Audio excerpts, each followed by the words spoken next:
তাজিন, তাজিন, তাজিন, এই তাজিন। ওগো, তুমি আসছো? দেখো, তোমার জন্য সবকিছু নিয়েছি, জানা তুমি লিস্ট করে দিছো, কোনো কিছু বাদ রাখি নাই। সব আমার জন্য? জি। Oh my God, thank you so much. আচ্ছা, তুমি আসলা, মা কই? মারে দেখতে পাচ্ছি না যে। মা, দেখো মা আমার সাথে কথা বলছে। মা, মা, ও মা।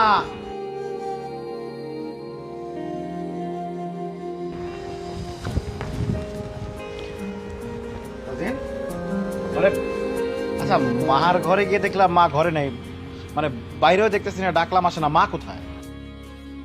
আরে কথা বলো না কেন? মা কোথায়? তোমার মাকে আমি বৃদ্ধাশ্রমে পাঠিয়ে দিয়েছি।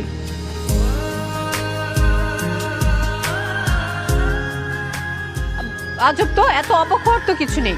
ওখানে তো মানুষই থাকে, গরু ছাগল তো আর থাকে না। এতদিনে হয়তো তোমার মায়ের সেখানে থাকার অভ্যেসও হয়ে গিয়েছে। কি ব্যাপার, এখন এইভাবে দাঁড়ায় আসছো কেন? এভাবে দাঁড়ায় না থেকে ঘরে যেয়ে ফ্রেশ হও। এত দূর থেকে আসছো, নিশ্চয় অনেক টায়ার্ড। আমি তোমার জন্য নাস্তার ব্যবস্থা করছি। আসো আসো, আরে আসো। এ বাবারে ভারী।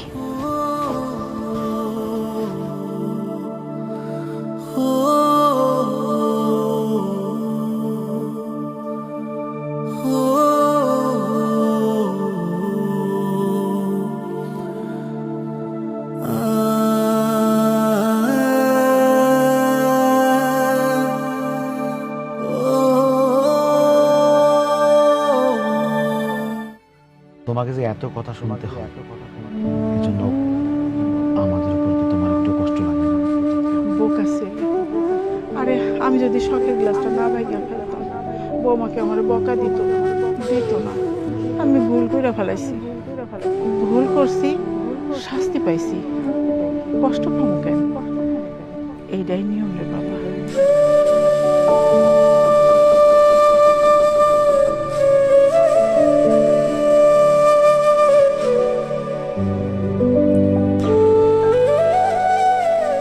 আমার কিছুই লাগবো না বাজান, তুমি সই সালামাতে ফিরে আসো।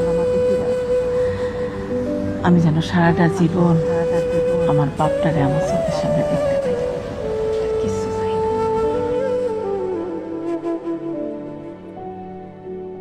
আমি বৃদ্ধাশ্রমে যাবো না, তুই আমার বৃদ্ধাশ্রমে পাঠাস না।